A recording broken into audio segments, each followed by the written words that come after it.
Are the Canadiens making the playoffs, and are Jonathan Drouin's days as a Hab numbered? This is Hockey Inside Out.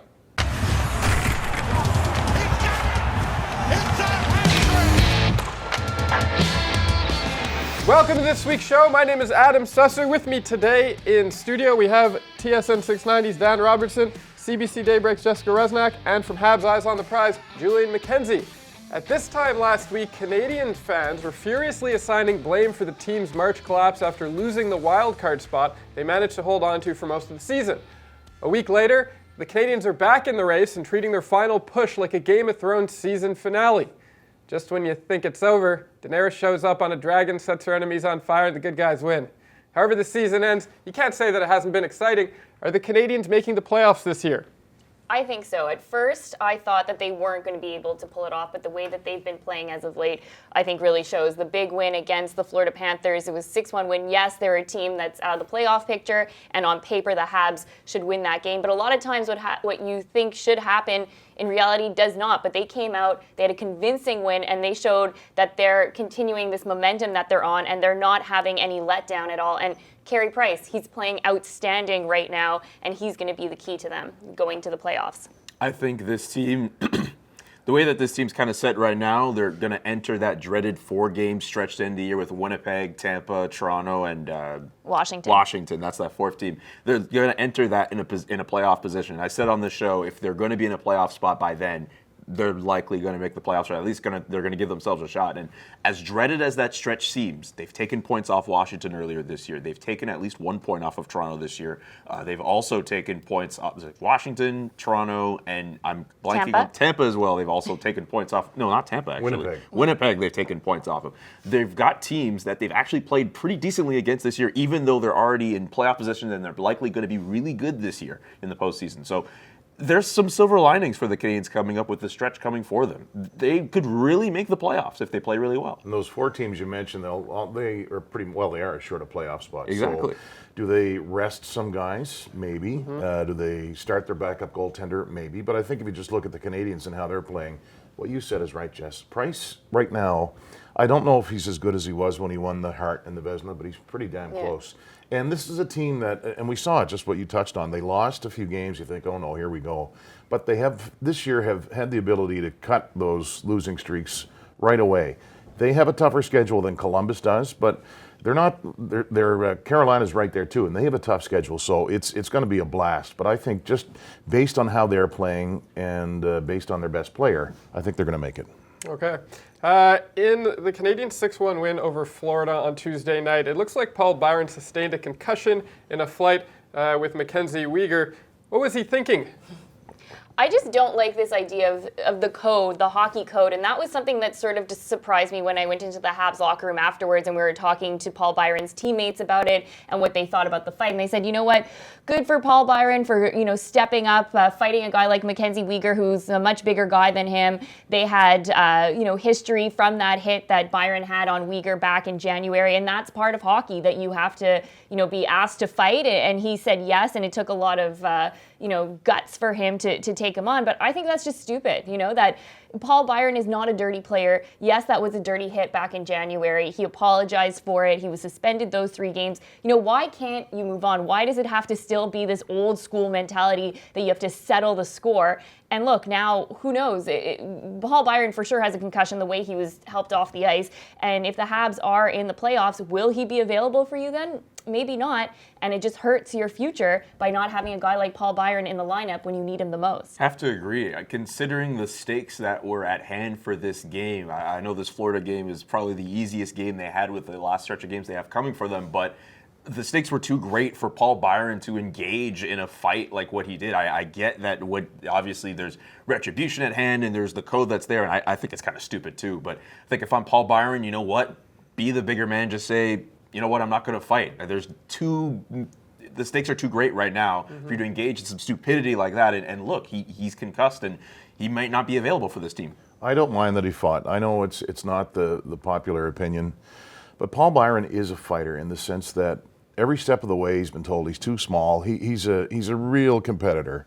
And I mean, any fight can turn out that way. That's the bad thing. And when we do see it, it makes you it sort of turns your stomach. Even Weegar felt badly about it, and he's not that guy. I know him a little bit, and I'm sure he feels badly about it.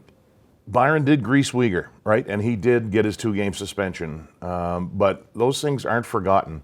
It's just unfortunate that it happened. But I think, when we do get a chance to talk to Byron, despite the fact that he had his bell rung, had a concussion, I don't think he would change it. I think he would do it again. Oh, yeah?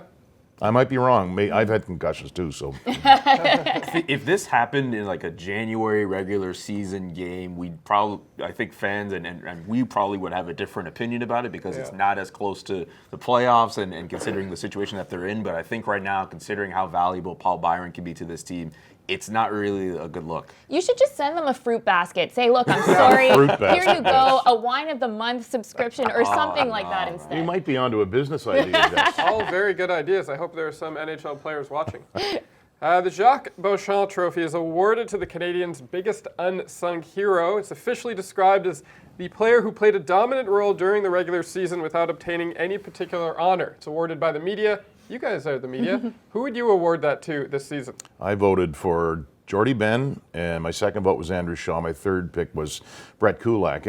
But the wording is a little bit, you wonder, okay, Shaw had a really good year. Did he get a lot of attention? Yeah.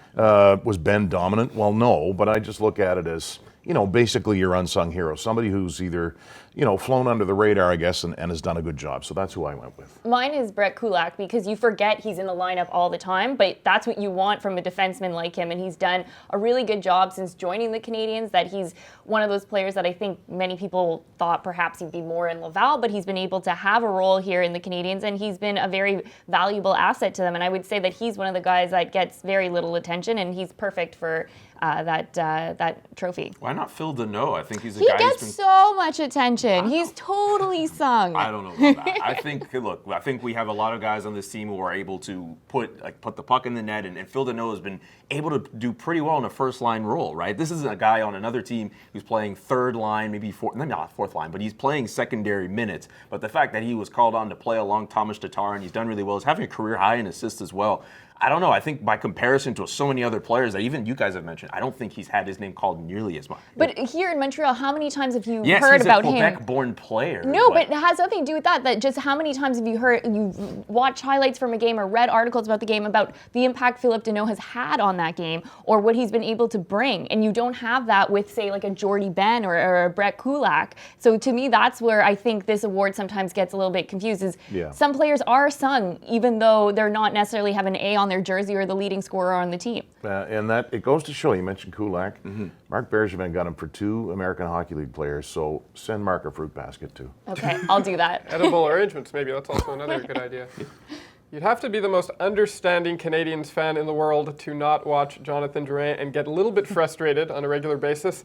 Do you think the Canadiens will try and trade him in the offseason? I don't think so. I think we've seen one thing from Marc Bergevin over the years, that he's patient. And thankfully, GMs and coaches are more patient than fans are because if not, half of the roster would be traded. I also think the fact that Marc spent quite a big piece to get him in Sergachev. So it's a way, I mean, if he trades him, he's not going to get a hell of a lot right now, despite the fact that he's really talented. And I don't think he can afford to do that. I think he has to be ultra patient with him. He's going to be 24 at the end of the month. So Jonathan, that's Jonathan, not Marc Bergevin. He still has room to grow, but it's up to him. He said recently, I don't have control of how much ice time I get. Well, that's not true. It's up to him. But no, I think he's going to be here next year. I think so too, that he's just, as you said, because of giving up Sergachev for him, that they can't trade him. And I don't think if you're going to trade Jonathan Drouin now, you would get what you could get if he's a little bit more on a hot streak or playing up to the way that he is capable. So it's just, he's going to be one of those players that you have to just live with, and then hopefully that he can improve and do better next year. I don't see Bergevin trying to move Drouin. Obviously, if some general manager comes his way and presents him an offer he can't refuse, then it's a completely different story. Definitely see Bergevin or someone on this coaching staff, at least trying to talk to Drouin during the offseason just about his play and just his commitment to the team, to try to, get him more engaged and more involved for next year. But I don't really see a Jonathan Drouin trade in the cards. It was interesting, though, on Tuesday, he came out and said if somebody turns the puck over 6 times, his name isn't in the media. But if Jonathan Drouin does it, it's all over Twitter and in the media. So it's grinding on him right now to be a Montreal Canadian. Well, I was actually at the game last night and I had really good seats and I was able to watch him. And it's different seeing him in person, not just seeing what the cameras show you. He looked very disengaged from the team. What do you think is wrong with him? Does he need to walk along the canal? Like, what's the... It's one of those things where when you know things are not going right, and after a while, you just kind of get fed up. I mean, this isn't necessarily a new behavior we've seen from Drouin. We've had episodes on the show where we've talked about how he looks disengaged or how he looks upset. We talked about a couple weeks ago, we had a game where he had a bad shift and he was going to the bench, and you could hear him yell an expletive all the way from the press gallery. This guy has been pretty much just disenchanted and just upset with himself for the better part of about a month and a half, 2 months. I think with him, it's just getting, you know what? Not even just a veteran on this team. Why not get a former Canadian just to come up to him and just talk to him about the pressure about playing in Montreal and just kind of give him a confidence boost? Is Alexei Kovalev available? I don't know if Alexei Kovalev is the guy you want. Yeah, they're from I understand cut why from the same you would cloth. say Kovalev. But no, I think if you They should go for a walk on the canal together, you know? You know what I'm saying? With a fruit basket. With a fruit edible basket. arrangements. Yeah. Okay, our last question of the show comes from longtime HIO viewer Shane Oliver. He wants to know if the Canadians would be better off loading up the first 3 lines with their top offensive players instead of spreading them out in a bid to get scoring from all 4 lines. What do you think? Well, we'll say hi to Shane. He's in Manitoba, I think, in Brandon. So, no, I think. How do you know that? Well, he tweets us, right? He listens to the broadcast. He's a massive Canadians fan, obviously. I think the way they're doing it now is the right way.